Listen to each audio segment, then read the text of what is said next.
Hi everybody, David back again, here on behalf of Be in Crypto. Today we're going to talk about a topic of great importance but not much clarity, and that is a look at cryptocurrency regulation, as it is now and where it's possibly going in the future. Ultimately, we'll be asking the question, will Bitcoin get banned? Along the way, we'll take a look at the general state of regulation in a few different areas of the world. Specifically, we'll begin with a look at China. After that, we'll see what the UK and EU are doing. Then we'll explore the situation in the US. Next, we'll quickly touch on a couple of other places around the world, and we'll wrap it up with an explanation of the FATF and how they play into this. As with all of our videos, there's way too much for us to fully get into today, but we'll make sure that by the end of this you have a pretty good overview of where regulation is at in 2021. So let's not waste any more time and get into it. Talking about the state of crypto regulations depends heavily on what part of the world you're in, so we'll break down some of the events that have transpired with some of the bigger markets out there. We'll begin with China. China has a pretty serious history of banning Bitcoin. In 2013, China's central bank directly banned financial institutions from handling any form of Bitcoin transaction. Furthermore, in 2017, the same bank declared all initial coin offerings as illegal. Most recently, in late May of 2021, the National Internet Finance Association of China, the China Banking Association, and the Payment and Clearing Association of China all released a joint statement that effectively confirmed the previous bans and elaborated that under no circumstances were institutions allowed to offer any service involving cryptocurrency, such as registration, trading, clearing, or settlement. More than likely, this is at least in part being done in anticipation of the full rollout of China's own central bank digital currency, which is already being tested in certain areas. We go into greater depth on this and other upcoming CBDCs in our recent video on the topic, so be sure to check that out if you haven't already. The point is, China wants complete control over their monetary system, which a state-run currency built on a blockchain can provide. But for people to choose it over an autonomous currency like Bitcoin, the government pretty much has to mandate it, and that's exactly what they're doing. So for China, Bitcoin already is banned and has been for some time. Moving on to the UK. The current state of regulations in the UK is a bit murkier than in China, and somewhat more optimistic. Keep in mind, the UK and especially London are considered some of the biggest players in the global financial scene, so how they approach crypto could have huge implications for the whole world. So how are things looking? Well, on the one hand, neither Bitcoin nor any other cryptocurrency assets are actually banned, but they aren't recognized as currency right now either. In 2019, the Financial Conduct Authority, or FCA, which is the financial regulatory body in the UK, released a report titled Guidance on Crypto Assets. This report goes into great detail on categorizing types of these assets and making suggestions as to how using them should be regulated. In general, the sentiment is that any business that deals with pretty much any form of cryptocurrency needs to be regulated in the same way as legacy financial institutions, including proper licenses and adherence to legal guidelines. Keep in mind, however, that at this time, this is just the guidance on how regulations should be implemented. Nothing is yet legally binding, which is part of the reason this sector is still in flux for the UK.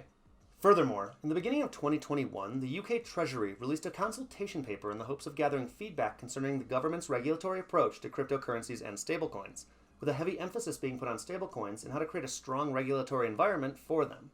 So, while no specific new rules have been enacted yet, expect some to be coming fairly soon, and they will likely resemble what is outlined in the FCA's published guidelines. If you'd like to learn more about the FCA's thoughts on this topic, we'll put a link to the full report down in the description. One more thing to note is that the FCA currently maintains what they call a regulatory sandbox for emerging fintech products. What this means is that, in the interests of pushing innovation, developers are allowed to deploy new fintech platforms with a sort of soft set of regulations that allows for testing in real market conditions without too many restrictions, at least until these products are ready to get fully off the ground. We bring this up because it does bode well for crypto if the same approach is taken towards the technology. So, to answer the question for the UK, will crypto be banned? Probably not, no, it isn't looking like it, but definitely expect actual regulations to come soon, and hopefully they will be basically supportive of continued development. Now let's look more broadly at the European Union. In September of 2020, the European Commission issued a regulatory proposal titled Markets in Crypto Assets, or MiCA. It has not been put into law yet and has been hotly debated, but it's likely that some form of it will eventually be implemented. In many ways, it is not unlike the previously mentioned guidelines that define types of assets and lay out how they should be handled. The main point of difference is that this is an actual piece of legislation, not merely a series of suggestions. So, for the EU, we probably have the same answer as the UK. Not banned, but expect comprehensive regulation soon. Now let's carry on to the United States. In many ways, the US is the furthest behind on crypto regulation out of the areas we've spoken about so far. The previous administration under Trump was not terribly fond of cryptocurrency, and former Treasury Secretary Steven Mnuchin even proposed a bill that would require users to associate their identity with any and all independent wallets, meaning no more anonymous cryptocurrency of any kind, period. It's frankly unclear how this would have been enforced, but a combination of pretty heavy industry pushback and the change to the Biden administration have, at least for now, stopped this proposal in its tracks. Now the Treasury Secretary is Janet Yellen, former chair of the U.S. Federal Reserve. Yellen has sent some mixed signals about her feelings on cryptocurrency in the past, but has advocated for the existence of legitimate avenues for using these assets. The current SEC chairman, Gary Gensler, has also gone on record stating that he believes cryptocurrency needs more regulations surrounding it to protect investors. It should also be noted that the Office of the Comptroller of the Currency is working with the Federal Reserve and the FDIC to review and streamline cryptocurrency regulation. It's still somewhat unclear as to what types of changes will be made, but the OCC did previously authorize U.S. banks to hold reserves of stablecoins, so the attitude doesn't currently seem like one leaning towards banning. Here again, the history is still being written, but it's looking like the U.S. will also be taking a stance that definitely puts rules around cryptocurrency, but doesn't ban it outright. There are frankly dozens of other areas in the world that are figuring out their own paths for crypto. Take, for example, India, who in 2018 banned all banks from allowing their customers to trade cryptocurrency, and are considering a bill that would make even holding any digital assets illegal. However, there have also been reports that regulators are now feeling these rules are too extreme and narrow, and perhaps a more varied approach would be preferable. Then there's South Korea, who as a nation have heavily embraced crypto. Still, the regulatory authority, known as the Financial Services Commission, declared in 2020 that all cryptocurrency exchanges must register as virtual asset service providers or face being shut down, which did in fact lead to the closing of several popular platforms. Stories like these are coming from virtually every nation, but there's one more important player we need to talk about before we wrap this up. That's the Financial Action Task Force, or FATF. The FATF is an intergovernmental organization founded in 1989 that develops policies aimed at combating money laundering and terrorism financing. The FATF has issued a series of guidelines of its own for a risk-based approach to virtual assets and, of course, providers.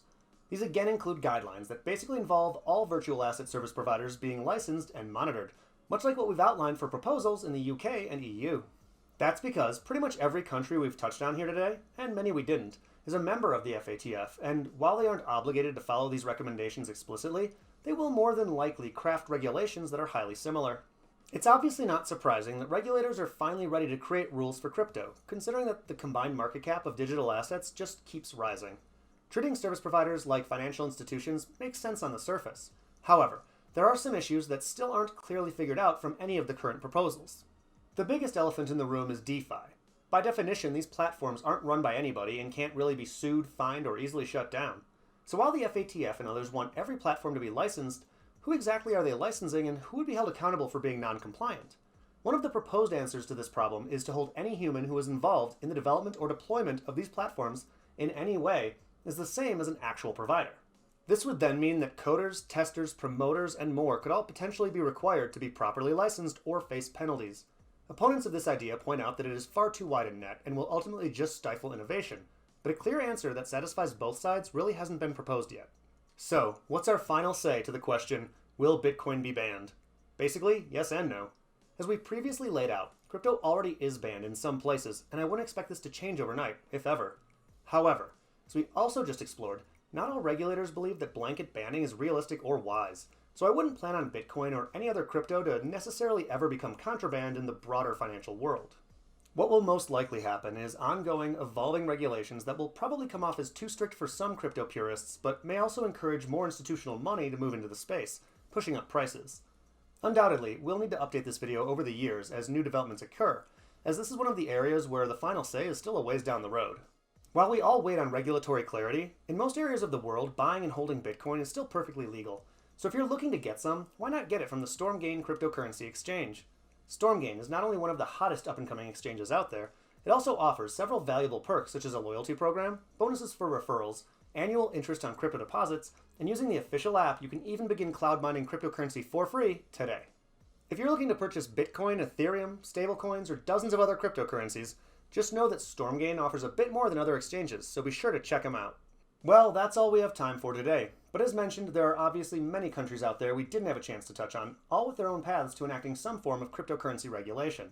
Also, considering how quickly things can change, you're going to always want to stay up on the latest developments. For that, come check us out at beincrypto.com, where you'll find daily updates, analysis, and more. By the way, don't forget about our other content right here on YouTube, such as interviews, educational videos, and our bi-weekly news show. And lastly, if trading is your thing, then come join our trading community on Telegram, where you'll get access to the latest technical analysis from our top traders.